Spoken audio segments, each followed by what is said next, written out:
Je mets mon arc au milieu des nuages pour qu'il soit le signe de l'alliance entre moi et la terre. Genèse 9, 13.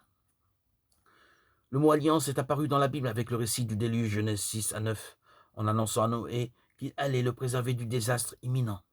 Dieu lui a promis, avec toi j'établirai mon alliance. Genèse 6, 18.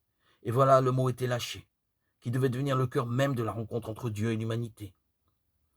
Au cours des siècles, ce fut une longue aventure. Depuis cette toute première promesse, elle connut mille avatars, périls même. Car si Dieu ne peut se renier lui-même, comme dit saint Paul de Timothée 2,13, les hommes ne sont pas privés de manquer à leurs belles promesses. Ce même texte nous offre la première image de l'alliance entre Dieu et l'humanité.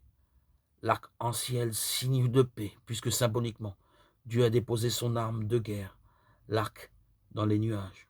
Pour l'honneur, Noé envisageait probablement ce pacte avec Dieu comme un contrat à l'égal de ceux que les hommes concluent entre eux, individuellement ou collectivement.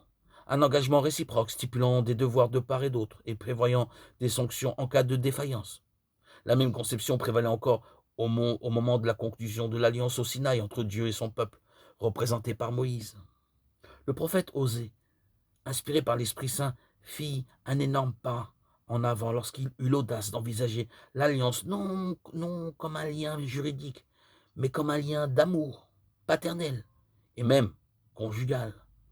Tous les prophètes à sa suite lui ont emboîté le pas, employant désormais pour qualifier la relation entre Dieu et Israël le vocabulaire des fiançailles et des noces.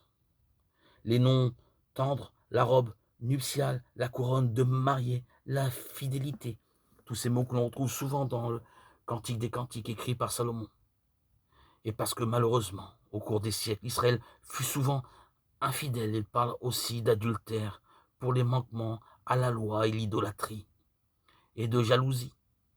Mais toujours, ils affirment que Dieu, lui, n'abandonnera jamais son peuple.